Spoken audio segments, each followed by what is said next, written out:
Hello, my little chickens. How you guys doing? You alright? You alright, my little chicks? This must be my alma mater, as Chuck Berry once said. Anyway, the meek shall inherit the earth. This is a sound.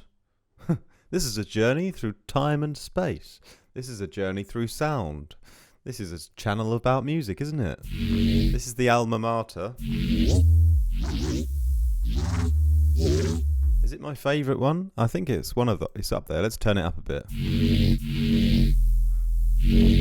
I wanted to make a preset video about one of my sounds that I didn't mention in the Reckoning demo.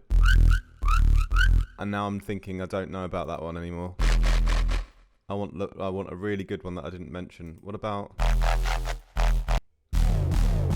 Because I want to do a breakdown of one of them. I think it's just too quiet. I need to turn it up, then it will be more exciting. That one's quite cool. I think I talked about that one already. Shall I go back to the alma mater? It's definitely up there. Or rock my nut? No, ring my bell? This has become a terrible video. Sorry, I'm just trying to... Now, I'll go back to this one. Let's talk about this one. Little tutorial on this one.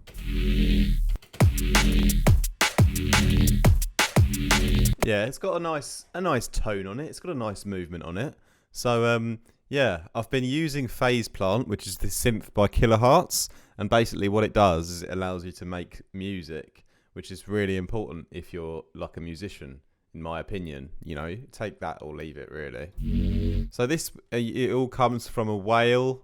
That's right, a whale. Whale. Wahale. Wahale. You know, a wahale. I was round, this is a while ago, I used to hang out with some D&B producer friends in Hanover, and one of them, shout out my G, Tim, who runs some of the D&B nights down there. He had this sample pack from humpback whales and things, making weird noises. And I was looking for like what I can use for granular synthesis, and I saw that folder, and I was like, oh yeah, baby, get some whale action going on.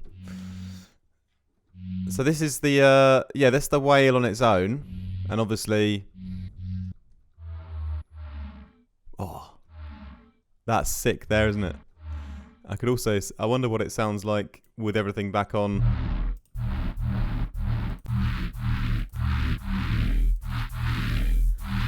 Oh, I like that. I like that a lot. It's almost better over there. I'm going to leave it here now. So if you've got the Reckoning preset pack, just go to this, this selection on the whale and go a little bit to the right, and you'll get a better version of it. That's sick. We'll leave it there for now. Goodbye. No, we're gonna chop it up. That's sick as well. Right, so what have I done on this pack then? On this preset, aside from the fact that I've just moved the whale position around. So let's go back and begin at the beguine. And the beginning, yeah? I've suddenly got really hot. I'd take my t-shirt off. Is that weird? Yeah, that's weird. I won't do that. Hello, Manuel. Anyway, so... yeah, so this whale effect, basically we take the output of that and we run it through, here, take the output, run it into the phase of a sine wave, and turn it down a bit to the left. Sometimes you can go to the right, but in my opinion, everything I own in a box to the left, you know, as, was that Beyonce, wasn't it? I think as Beyonce once said. Yeah, so everything you own in a box to the left. So when you use the FM on the phase, so you sometimes get different results whether you pan it to the left or the right. Yeah, so sometimes worth checking out both options. Keep your options open. So that's why you need to use Tinder and Bumble, not just one. Side note: just don't bother using dating apps because they're rubbish. If you want to meet a nice woman, and I'm talking to the men on this channel, which is 99%, then get yourself down the local Catholic church. Okay.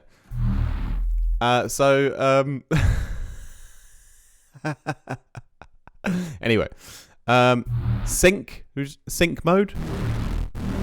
Too distorted in this case. Sometimes a little bit of sync can really add a little bit of sort of grainy saw wave edge.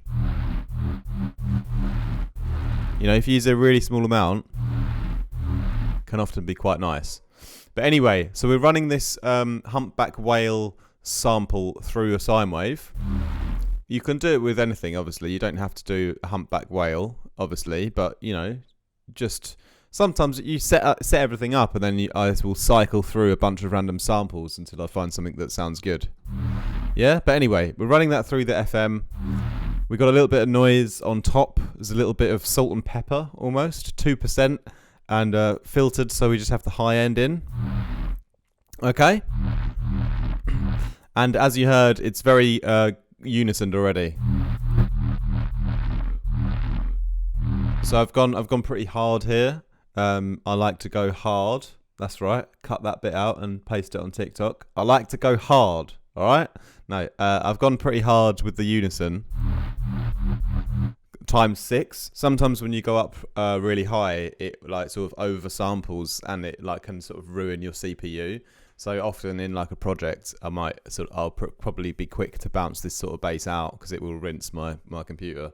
So yeah, I've only got one modulation here, just a slow up and down LFO, like a triangle pyramid.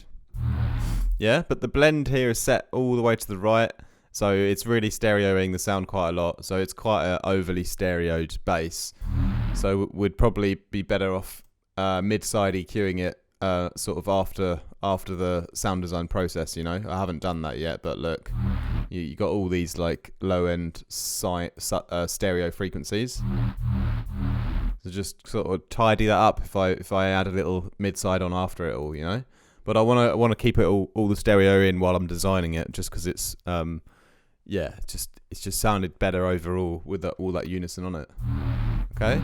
So yeah, don't be afraid to go overly stereoed if you need to make the sound, give it its character, and then you can always fix it up afterwards. Obviously, the more stereo you go, the more kind of mono you might lose as you go along.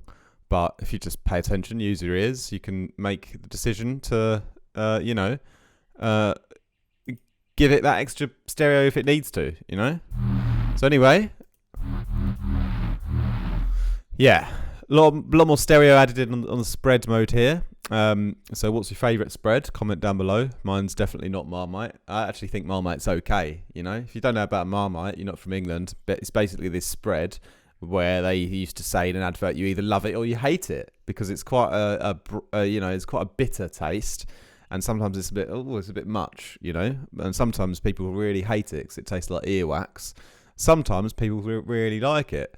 And there's apparently you're not allowed to think that it's just okay. But I do. I genuinely think I could sort of take it or leave it. Like on maybe a Thursday afternoon at 3:30 p.m. with a cup of tea, I'd probably have a bit of Marmite. But at the same time, if I didn't, I wouldn't cry either. So I think Marmite in general is just all right. So lock me up, all right? Lock me up in jail for that. Anyway, the non-linear filter next. Love this filter. One of the best things about phase plant, in my personal opinion, because you get some really. It's almost like the same as the distortion in a sense that it really boosts the sound in a harmonic and a nice color way. That wasn't a good sentence. Basically, the different modes when you drive it up. More often than not, you'll just improve the sound one way or another. So I'll use it quite a lot. I like to use the notch filter and get a bit of movement on there, because I don't want to take out the lows with a high pass often. I don't want to take out the highs with a low pass often. And I don't want to just take out a whole sculpture of mid-range and then just like have no mid-range at all. So my solution often is to use a notch filter to take out a little bit of mid-range, but keep that moving so I don't, take out the same, like too much mid-range from one area for too long, so that's I'm still keeping the fullness in the sound, just taking a little bit out as a sacrifice, but then I get to use the drive mode on the filter, and a bit of shaping by sort of combing out some frequencies in the mid-range can be fun, because it sort of enhances the low end and the high end a bit. So yeah, it can be quite nice.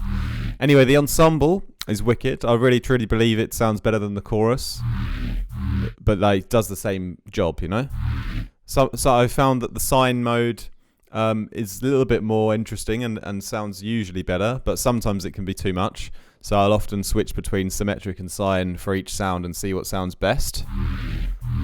Yeah, and then nice bit of detuning. Also, the amount of voices makes quite a difference as well.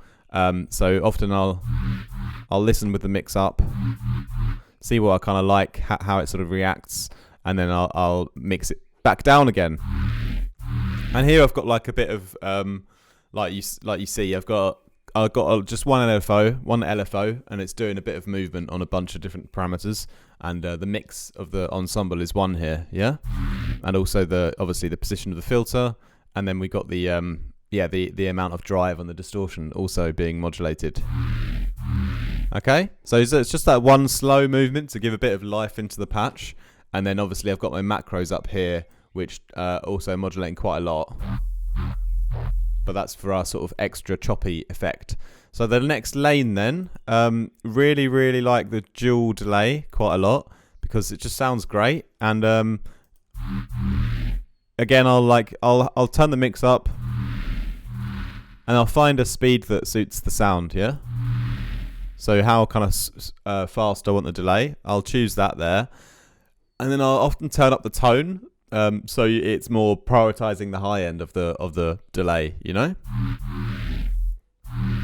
And then that's mixing in though. I think it's at sort of 2%, but I've got this wash macro here, which I believe that's actually not even tracked to it. No, it should be though.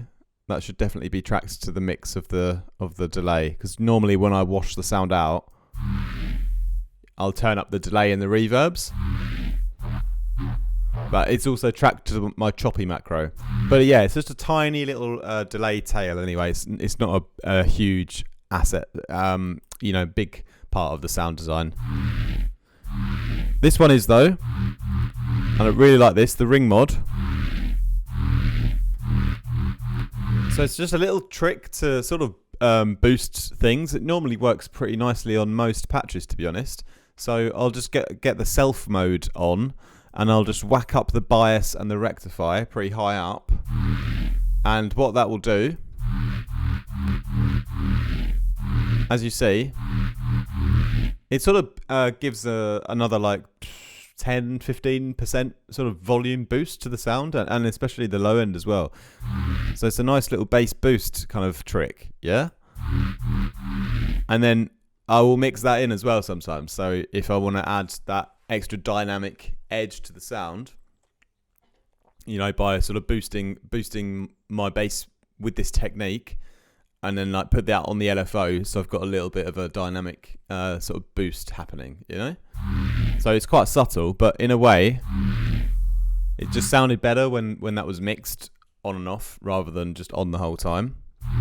Yeah, for the particular shape, a particular dynamic interest for this one, So then the distortion. So sort of stacking up my distortions here and there, and it's the saturate mode, and just a little bit on the drive. Again, this is a little bit on our macro up here, but the mix is also being modulated on this one on the main LFO down here. Yeah, it's quite a subtle one again, but it sort of Similar way to when I do like mix downs and like I'm EQing stuff a lot, like I'm doing little EQ tweaks here, little EQ tweaks there. That's the same way I treat distortion in sound design. I'll do a little bit of distortion here, a few more effects, a little bit of distortion again. And yes, often you get a nicer refined sound than if you were to like just massively distort everything in one go, you know? So lastly then, our last lane, got some nice and juicy high-end boosts here. And so there's a little bit of a mid-range boost going on here, but mostly in the high end. And yeah, these are all kind of tracked to my effects here. So I've got this drive mode where basically I think you'll see that the I should be tracked to the drive of the distortions as well. Yeah, so the distortions, the first distortion and a couple of these EQ points will sort of turn up, you know. So because basically what happened was I designed the patch one time and I thought it didn't quite have enough bite and power to it. So when I came back to sort of redo the patch or remaster it in a way, I added this extra macro so that if I wanted to have it a bit more powerful, I could just by driving it up, you know. So you can get a nice sort of balance where you would think it might fit in your mix by using the drive setting, yeah. So you've got a little bit of control of how much you push it, you know. So I'm pushing up things. I'm pushing up like the mids and the highs a bit, basically on an EQ. That's pretty much all that's going on, and a bit of extra drive on the distortion. So then there's another one here, sort of pushing up the high end again a bit more with the drive.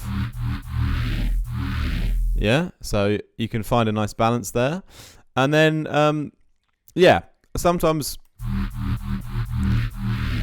I don't like to sort of go overboard with introducing more width with the stereo plugin, because like you do quickly start to lose the mono power. But sometimes like a few percent, like 10%, 5% or something can be pretty nice. So again, this is tracked on my LFO, so the sound actually moves in its width a little bit. It kind of what's the word? Narrows and widens a little bit as the LFO moves. Yeah, and the LFO actually is tracked to the choppy macro, so that's it's speeding up like everything, you know, at the same time when we turn up the choppiness. Yeah, so all of the effects that are going to the LFO, they can all be then controlled. The speed of all of them can be controlled with the choppy macro. Yeah, and then lastly, there's a bit of reverb, and I pretty much just put this on so I could wash the sound out up here, you know. It's nice to have that option to sort of modulate or automate a bit of reverb to come in, so you can do it for like your build-ups, or at the end of a 16-bar section you want to reverb the bass out a bit towards the breakdown, something like that. That's why it can be good to have a wash mode here. Obviously you could do that in your project with a EQ reverb plugin or something like that, but I find that having it in here can be nice because you can control a few things at once. So like the gain, the gain will come down a bit. The delay comes up a bit. The reverb goes up. The low end comes down a bit as well. And so it's a lot of things like working together to wash the sound out kind of more smoothly than just one reverb plugin might do. So that's why I'll often put a wash mode within the presets, you know. So yeah, that's the alma mater then. And like I said before, like I've moved the position, but you could just move it around and find different tones now. So that's the great thing about having a great sample source to begin with, but then also having everything already set up, we can quickly just go back and find some new like kind of bass hits or bass little riffs that we can use just by sort of shifting around between the sample.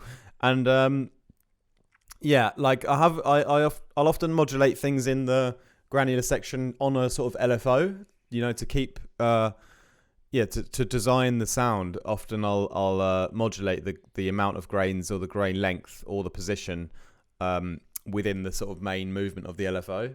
But in this case, I didn't, but all of those are tracked to the choppy macro. So when we go for that faster kind of version, you'll get actually like less grains happening. Yeah. And I believe, is there a little bit on my yeah, they shorten as well. So the grains would be a little bit am I turning it up there? It's difficult to see. No, it's going down. So a little bit faster grains and also shorter as well. So that's how the choppiness, you kind of speeding things up by shortening the grains length and amount, and also quickening the LFO at the same time. So all those three tweaks are basically done to make it faster in a sense. Yeah. So that's why the choppy macro sounds the way it does.